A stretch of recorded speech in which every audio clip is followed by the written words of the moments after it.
Before the engagement rehearsal, I saw a Snapchat group chat on Julian Carter's iPad. It was a group chat with his childhood bros. Someone had posted a picture of a handwritten scorecard titled, The Marriage Checklist. Under my name, Sera Miller, there was a long list of calculated pluses. Stable job +10. Sweet temper, no drama +10. Great at taking care of people +10. Under another girl's name, there were only a few messy lines. Hot and exciting +10. High maintenance, too proud -10. But thrilling to be with +20, one of his friends asked. So you've really decided?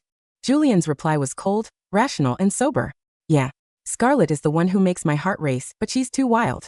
Great for dating, but exhausting for marriage. I'm going with Sera. She's safe. She's the perfect wife material.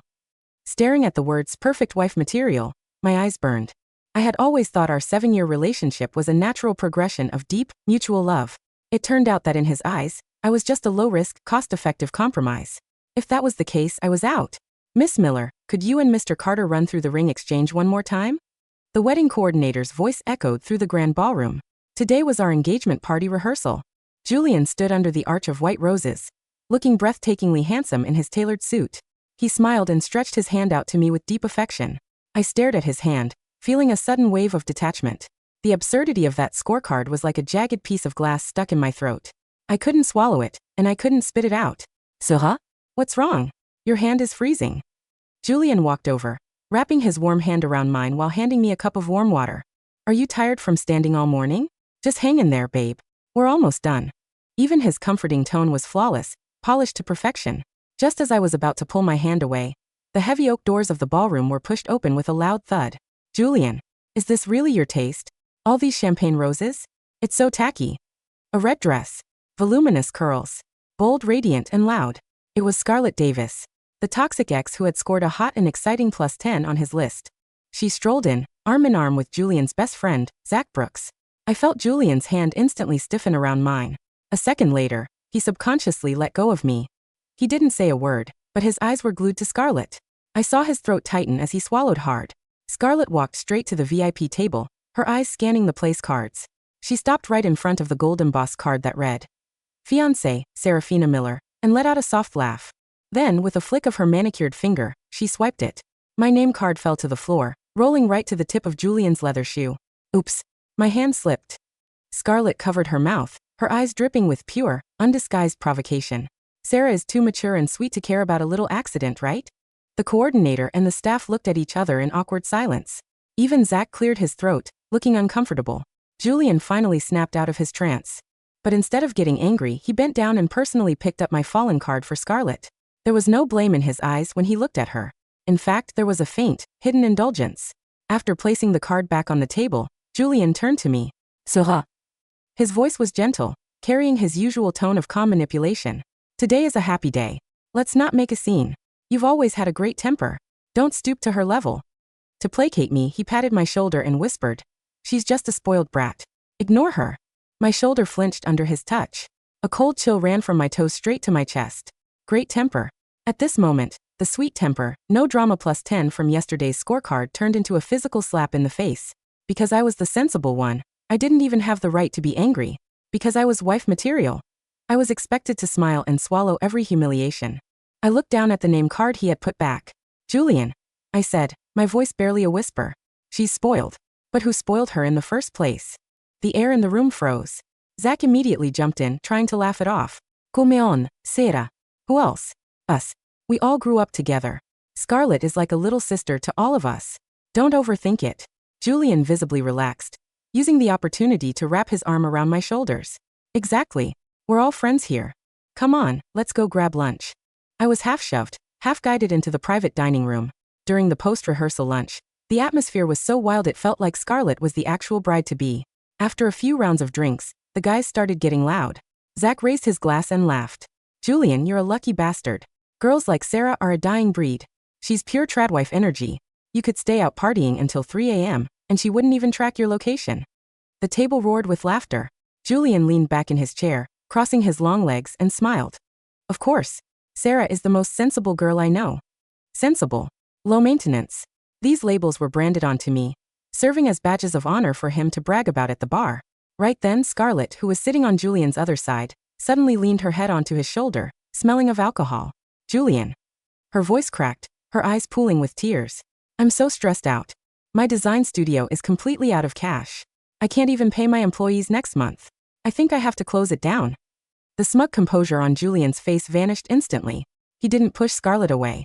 Instead, his body naturally leaned toward her, his forehead creasing with deep concern. How much do you need? Why didn't you tell me sooner? A lot. Scarlett bit her lip, looking utterly helpless. Without a second thought, Julian spoke up. The Aurora project we're signing next week. I'll outsource the entire core design work to your studio. It's a guaranteed moneymaker. The advance payment will easily cover your deficit. My hand tightened around my water glass, so hard it almost shattered. The Aurora project? That was the project my team had pulled 3 all-nighters for, researching for an entire month to secure. Only yesterday, Julian had promised me that I would lead and execute it.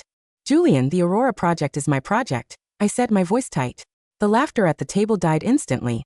Julian turned to look at me, his eyes flashing with irritation. Sera, your position at your firm is already stable. You don't need this single project to prove yourself. He dismissed all my hard work with a wave of his hand, speaking as if it were the most logical thing in the world. Scarlett is facing bankruptcy. This project is a lifesaver for her. Seeing my silence, Julian softened his voice, sighing. We're getting married soon, Sera. What's mine is yours. It's just business. Why be so petty? Be the bigger person. I stared at the man I had loved for 7 years. A wave of intense nausea hit me. So my efforts didn't deserve respect, and my hard work could be stolen at any time, simply because I was stable. Watching him whisper comfortingly to Scarlett, my stomach churned with pure disgust. He was absolutely repulsive. I don't even remember how that lunch ended. That night, Julian's mother, Eleanor Carter, called me to the living room and threw a thick prenup onto the coffee table. All of the Carter family's real estate, stocks, and savings had nothing to do with me. After marriage, our living expenses would be split 50-50ths. It even explicitly stated that I would be responsible for all household chores and must take a full-time leave to prepare for pregnancy in the first year. This wasn't a prenup. This was a slave contract for a zero-salary, 24/7 live-in maid who could be kicked out with nothing at any second. I raised my eyes to look at Julian, who was sitting next to his mother. He was slowly peeling an orange.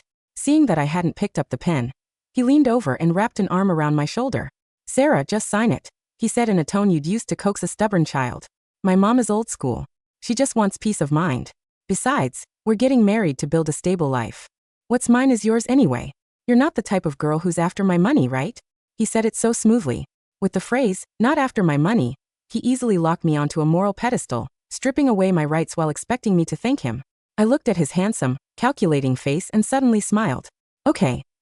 I took the pen and signed Sera Miller on the signature line without a second thought. A flash of smug satisfaction crossed Julian's eyes. He probably thought I loved him so much that I had completely lost my mind. Late that night, the only sound in the bedroom was the running water from the bathroom. I sat quietly on the edge of the bed, my eyes falling on his unlocked iPad. The screen lit up with rapid notifications from his Snapchat group. Julian had sent a voice note, which had been transcribed into clear text on the screen. Prenup is signed. She didn't even read it. We're set, boys. Once she's a housewife, I can focus entirely on expanding the business. Below was a string of replies. Congrats, Julian. You just secured a perfect, low-maintenance backup. Then Scarlett's profile popped up.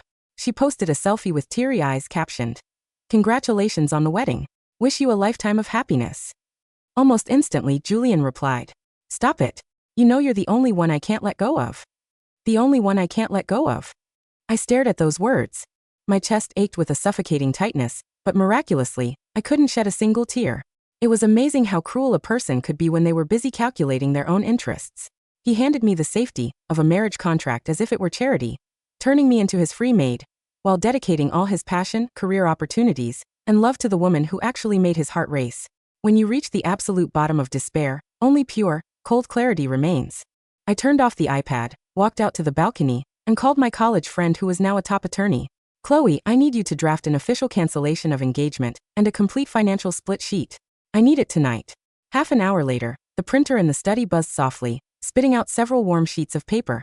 Listening to the shower shutting off in the bathroom, I slowly smoothed out the creases on the documents. Julian, you wanted a perfect, brainless tool of a wife. Too bad. I'm canceling my subscription. The engagement party was held at the Peninsula, the most luxurious hotel downtown. The ballroom lights dimmed, leaving only a single spotlight shining on Julian standing under the floral arch. Dressed in a designer tuxedo, he looked tall and striking. Holding a velvet box with a 2-carat diamond ring, he walked toward me step by step. Around us, the guests erupted into envious whispers and thunderous applause. But my gaze drifted past his shoulder, landing on the VIP table in the front row. Scarlett was sitting there. Today, she wore a simple white floral dress. Her eyes were red, her lips pale, looking as fragile as a falling leaf. Julian stopped in front of me, and the MC handed him the microphone. "Mr. Carter, please share your vows with your beautiful fiancée." The room fell dead silent. Julian held the mic, his lips parting, but his eyes automatically drifted toward Scarlett. In that split second, a flash of genuine pain and longing crossed his face. "Sera, we've been together for 7 years." He started, but his voice suddenly choked up. A heavy, 5-second silence stretched across the room. The air in the ballroom seemed to turn to ice. He stared at Scarlett's tear-stained face, completely losing his train of thought, even forgetting to open the ring box in his hand. It wasn't until Eleanor let out a loud, sharp cough from the front row that Julian snapped out of it. He quickly turned his head back to me, forcing a warm, practiced smile, and recited his prepared lines. "Sera, I love you. Will you marry me and be my solid rock?" The MC quickly tried to hype up the crowd. "Come on, bride. Say yes." Everyone looked at me, smiling expectantly. I looked at Julian, staring at his fake, hollow devotion, and slowly raised my microphone. "I won't." Those 2 words, amplified by the high-end sound system, echoed clearly into every single corner of the grand ballroom. The applause that was starting to build froze instantly. The smile on Julian's face cracked. He lowered his voice, his tone sharp with warning and annoyance. "Sera, stop playing games. Do you know what day it is?" "Of course I know what day it is." I let out a cold laugh, pulled a small remote control from my clutch, and pointed it at the giant LED screen behind us. The romantic video of our 7-year journey cut out instantly. In its place, a massive screenshot of Julian's Snapchat checklist titled, "Who to Marry" filled the screen, followed by the insulting prenup, and his text saying I was just a low-maintenance backup. The crowd erupted into a frenzy of gasps and shocked whispers. Julian's face went dead pale. He lunged toward the control panel to shut it off, but my brother and cousins blocked him instantly. "Are you out of your mind, Sera?" Julian roared, his eyes wide with fury and shock. "Julian, thank you for the 98 score you gave me," I said, my voice incredibly calm. "I have a stable job, a sweet temper, I don't want your money, and I do all the chores. In your eyes, I really was the ultimate deal." I curled my lips into a mocking smile, but I suddenly realized that being a highly cost-effective maid is incredibly boring. With that, I slid the engagement ring off my finger and tossed it casually onto the floor. "You." Julian was shaking with rage, reaching out to grab my arm. I stepped back, pulled the printed cancellation of engagement and the ripped prenup from my bag, and threw them right into his face. "Julian, keep your cheap, manipulative love for someone else." Looking at his crumbling expression, I said coldly, "We're done."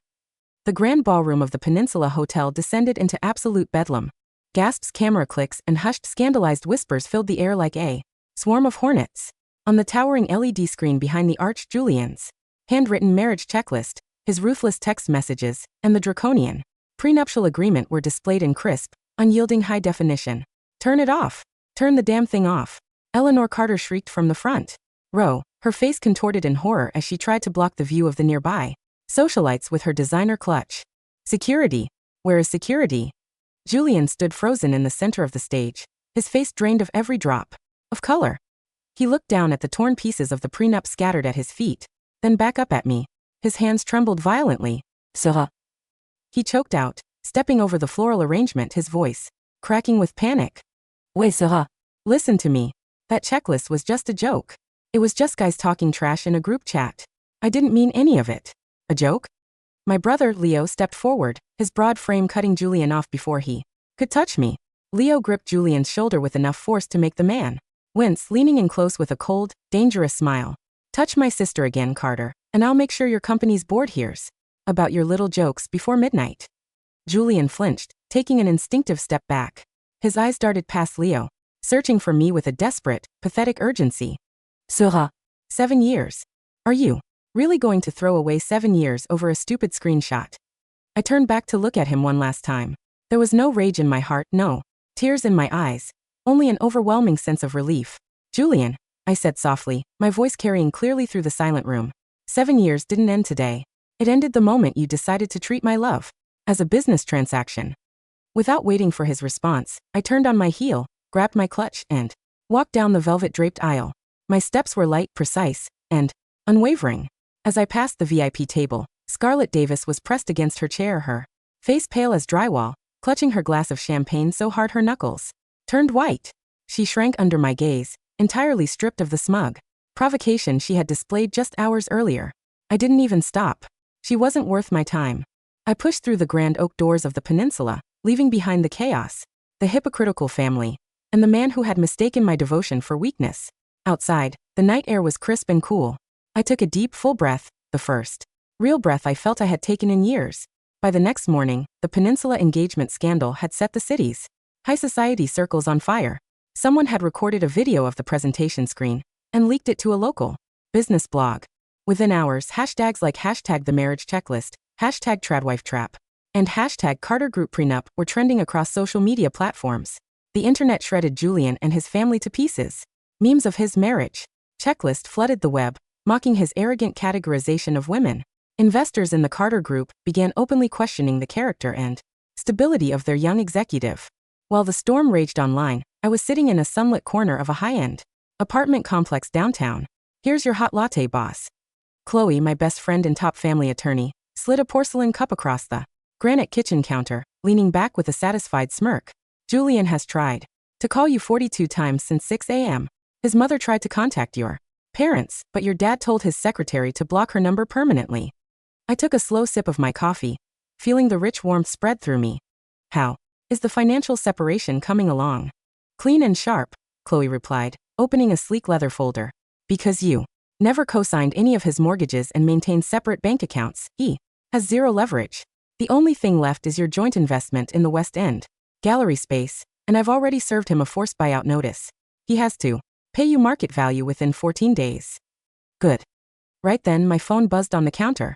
It wasn't a call from an unknown number. It was an incoming video request from the senior managing director of my architectural firm, Arthur Vance. I answered and set the phone on the counter. Serafina. Arthur's voice boomed through the speaker, carrying a heavy, strained tension. I saw the news online this morning.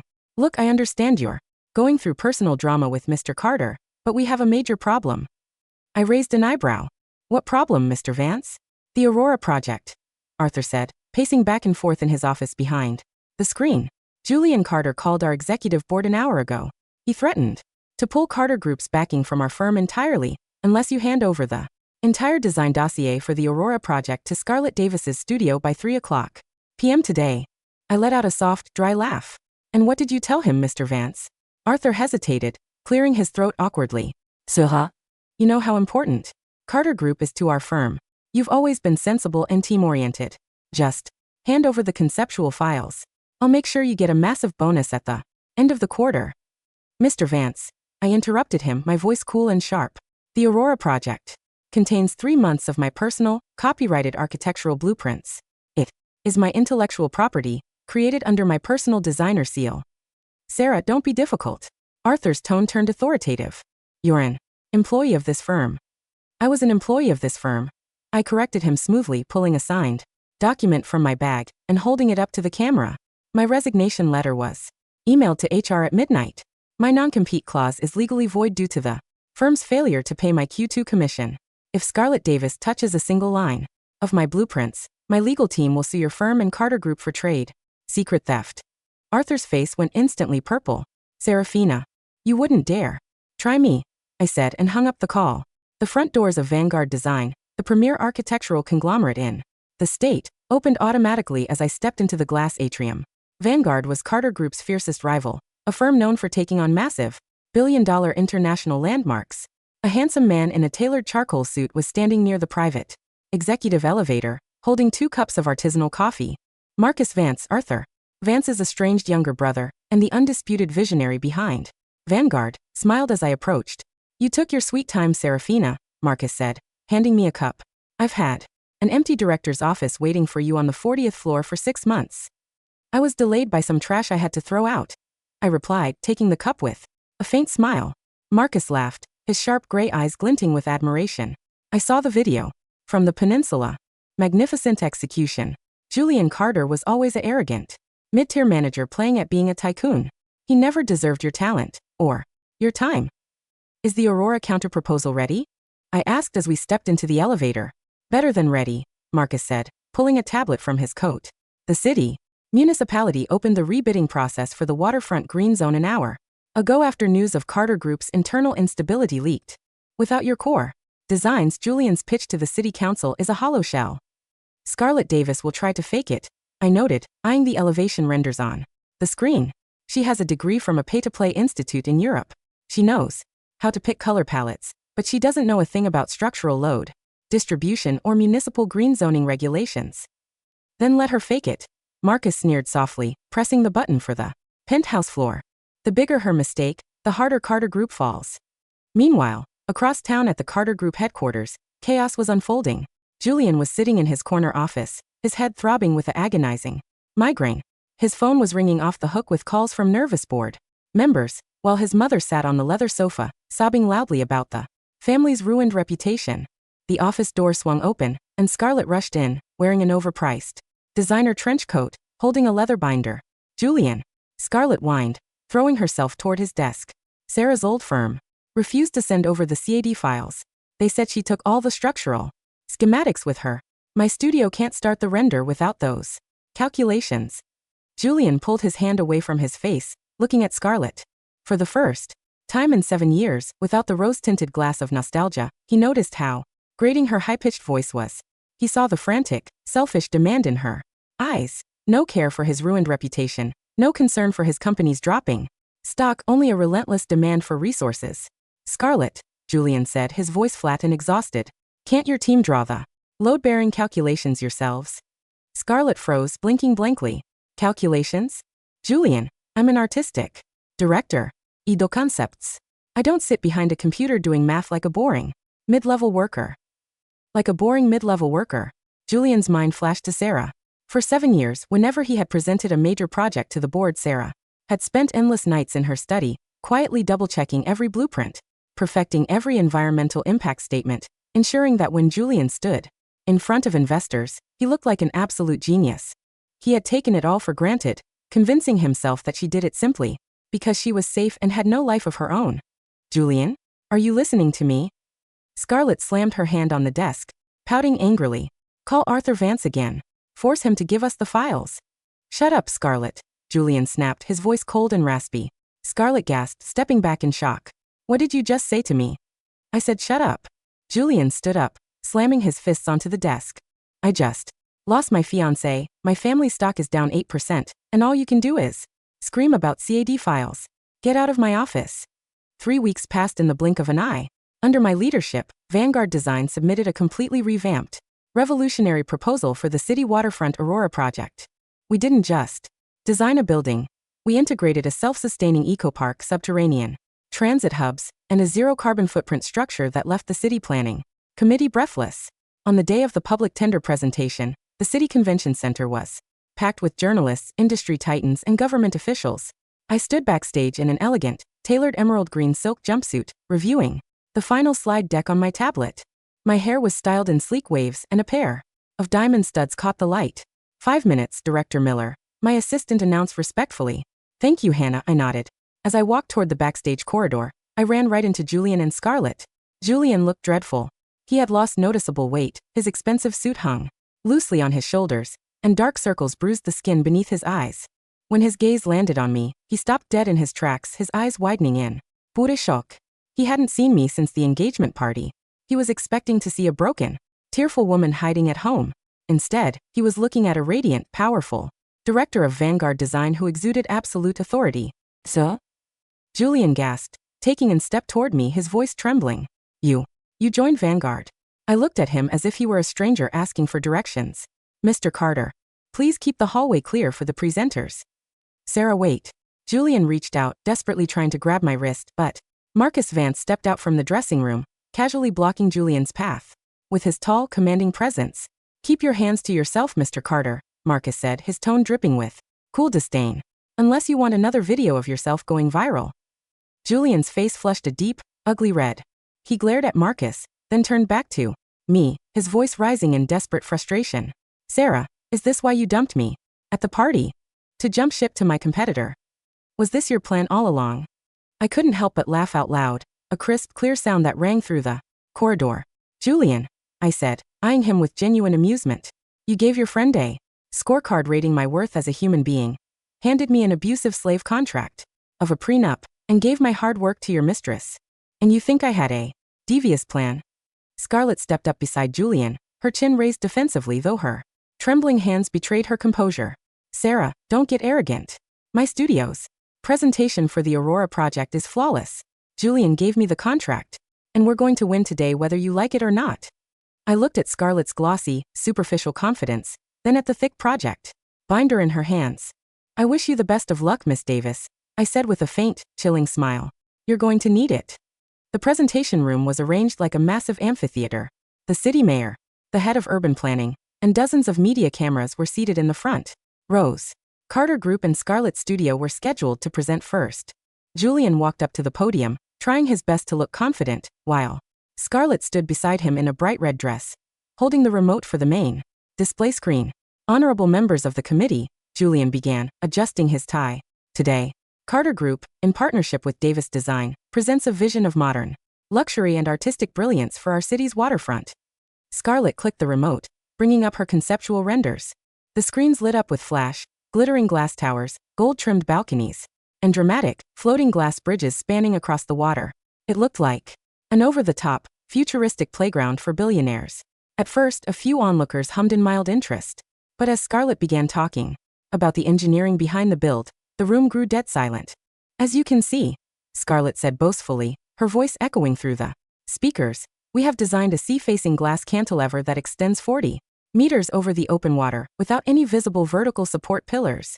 It offers an uninterrupted, thrilling view. In the front row, the chief structural engineer of the city planning board frowned heavily. He raised his microphone.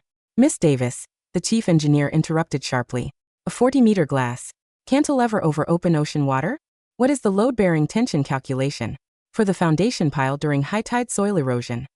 Scarlett froze. Her eyes darted wildly toward Julian. The calculation. It's based on advanced carbon fiber reinforcement. Carbon fiber? The engineer's voice was dry as bone. Miss Davis, this region sits on a seismic fault line. Carbon fiber without deep-grout steel pillars will shear under a magnitude 4 vibration. Did your team perform a geological impact study on the seabed? Oui. Scarlett's face began to flush red. She looked frantically at her binder, flipping pages helplessly. The artistic vision prioritizes the open aesthetic. Artistic vision doesn't prevent a building from collapsing into the ocean, Miss Davis, the engineer snapped, shaking his head with utter disappointment. This proposal is structurally sound for a video game, not a real-world city. A murmur of mockery swept through the audience. Journalists began snapping photos of Julian's sweating face and Scarlett's panic-stricken expression. Thank you, Carter Group, the mayor said flatly, rubbing his temples. Next presentation, Vanguard Design. Julian and Scarlett walked off the stage in utter disgrace. As they descended the steps, Scarlett was near tears, muttering excuses, while Julian looked like he was about to vomit. I stepped up to the podium, smoothed my suit jacket, and met the eyes of the committee. Good morning, members of the board. I spoke, my voice calm, steady, and commanding. I am Sera Miller, lead architectural director at Vanguard Design. With a simple click of my remote, the massive screens shifted to a breathtaking, fully realized 3D simulation. Instead of defying nature with dangerous, costly gimmicks, Vanguard's design works with the waterfront ecosystem. For 20 minutes, I laid out the complete blueprint. I presented precise seismic calculations, tidal impact studies, cost efficiency metrics, and sustainable material sourcing. Every question the chief engineer threw at me was answered instantly with exact numbers and flawless logic. When I concluded my final slide, there was a moment of absolute silence. Then the mayor stood up and began to clap. Within seconds, the entire auditorium erupted into a standing ovation. The results were announced on the spot. Vanguard Design won the multi-billion-dollar waterfront Aurora project with an unprecedented unanimous vote from the municipal committee. As the press flooded the front of the stage to interview Marcus and me, I caught a glimpse of Julian standing at the back of the auditorium. He looked utterly broken, staring at me as if I were a distant star he could never reach again. An hour later, as I walked toward Vanguard's private limousine in the underground parking garage, a shadow stepped out from behind a concrete pillar. Sera. It was Julian. He was alone. Scarlett was nowhere to be seen. He looked disheveled, his eyes bloodshot, smelling faintly of alcohol. Sera, please, he rasped, stepping into the dim light of the parking garage. his hands raised in a posture of complete surrender. Just give me 5 minutes. That's all I'm asking. 5 minutes. Marcus stepped forward to intervene, but I raised my hand, stopping him. It's fine, Marcus, I said softly. Wait for me in the car. Marcus eyed Julian with cold warning before turning and stepping into the back seat of the sedan, leaving us alone in the quiet garage. I crossed my arms, looking at Julian with cool detachment. You have 4 minutes left, Julian. Make it quick. Julian swallowed hard, his throat moving painfully. Tears welled up in his eyes, spilling over his hollow cheeks. Sera. I'm sorry, he whispered, his voice trembling violently. I was an idiot. I was an arrogant, stupid, blind idiot. You don't need to tell me what I already know, I replied flatly. No, you don't understand. Julian took a step closer, his eyes full of desperate agony. These past 3 weeks, my life has been a living hell. Scarlett is insane, Sera. She spent $300,000 of my personal money on clothes and cars in 2 weeks.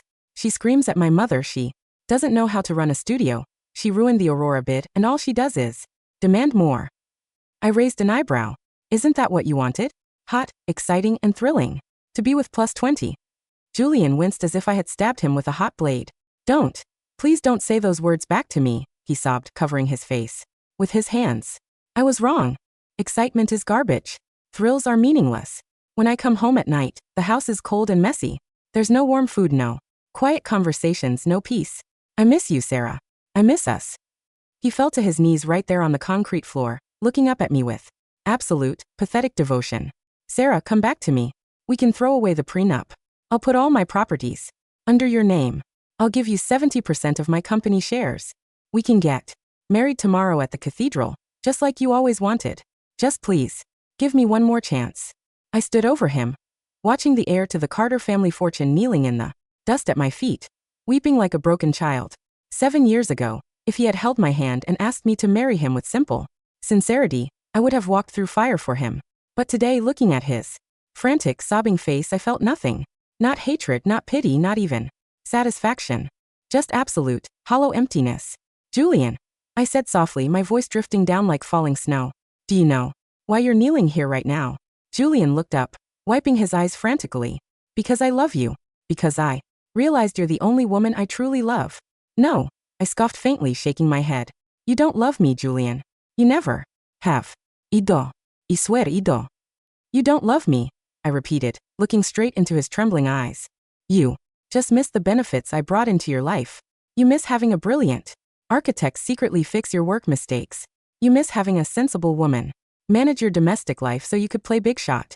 You miss the safety net I provided while you flirted with danger. Julian's breath caught in his throat. You don't miss me, I continued, stepping back so his reaching hand fell uselessly onto the cold pavement. You miss the convenience I offered. You thought I was a cheap, high-yield asset you could buy low and hold forever while you spent your passion elsewhere. No. I'll change. I'll cut Scarlett off completely. I'll block her. Right now in front of you. Julian pulled out his phone with trembling fingers, frantically tapping the screen. It doesn't matter who you block, Julian, I said, my tone as final as a tombstone. Because in my life, you're the one who has been deleted. I turned my back on him and walked toward Vanguard's waiting sedan. Sera. Julian screamed behind me, his voice echoing frantically off the concrete walls of the parking garage. He tried to scramble up from the floor to chase me, but his foot caught on his cuff, and he collapsed heavily back onto the ground, sobbing uncontrollably into his hands. I pulled open the car door, stepped inside, and closed it firmly behind me. Marcus looked over at me, handing me a fresh bottle of sparkling water. Are you all right?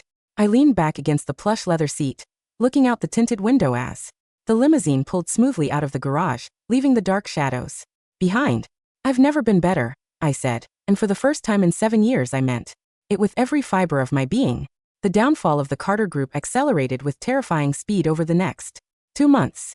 Losing the Aurora project was the catalyst that brought their rotten foundation crumbling down. Because Julian had signed a binding pre-contractual penalty clause promising the city board that Carter Group would deliver the core designs on time, the municipality levied a massive $20 million breach of contract fine against his firm. To make matters worse, investors who had seen the viral video of Julian's marriage checklist lost all confidence in his leadership.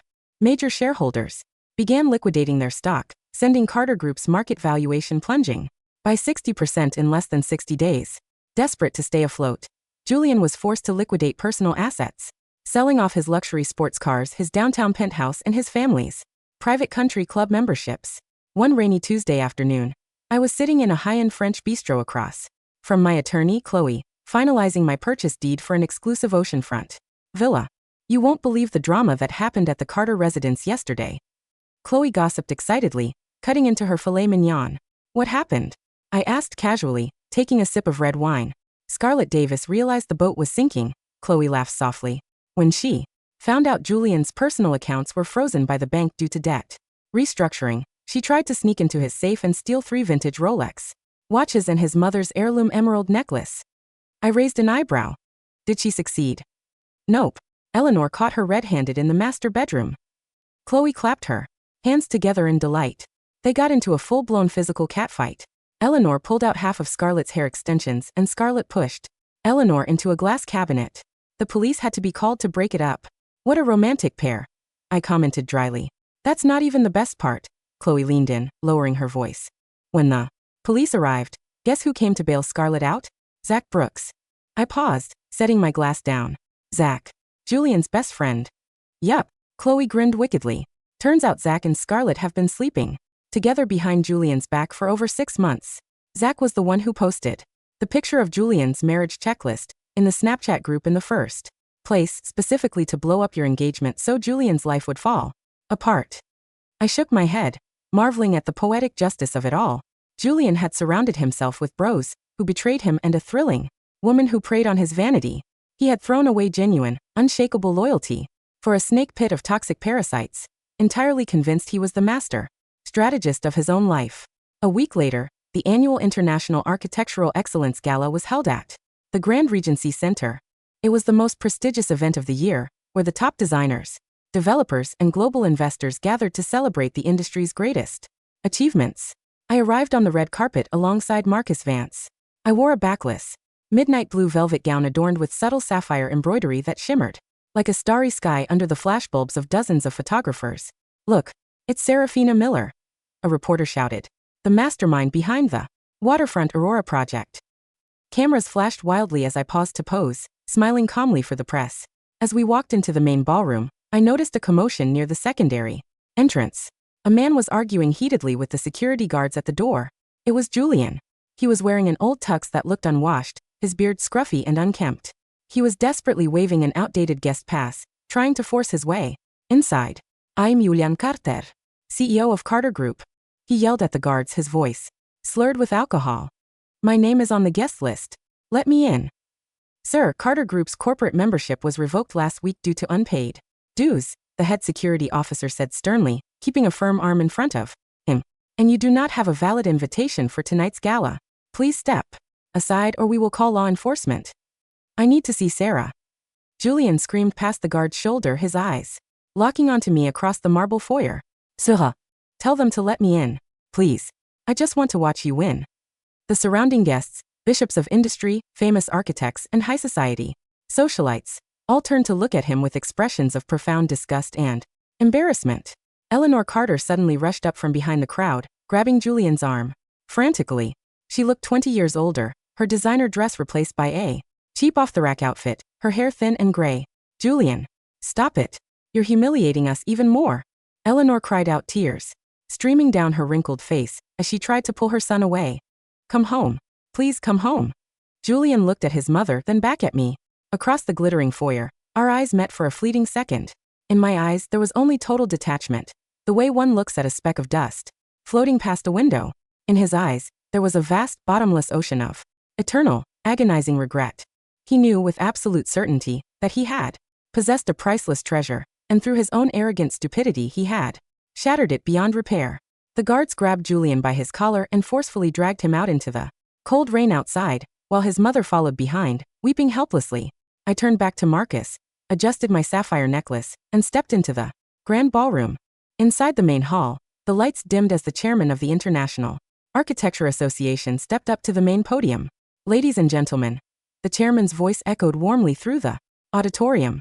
Tonight, we honor an individual whose visionary leadership, structural genius, and unyielding integrity have redefined the landscape of modern urban design. The giant screen behind the stage lit up with breathtaking footage of the Waterfront Aurora project.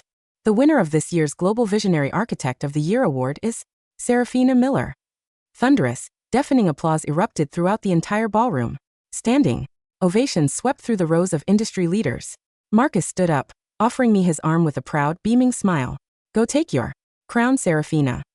I walked up the carpeted steps onto the stage, accepting the heavy, gold-plated trophy from the chairman. Standing before the blinding spotlights and the sea of cheering faces, I looked out into the vast room. I thought back to the girl who had sat by an iPad 3 months ago, staring at a handwritten checklist that calculated her worth like a piece of second-hand furniture.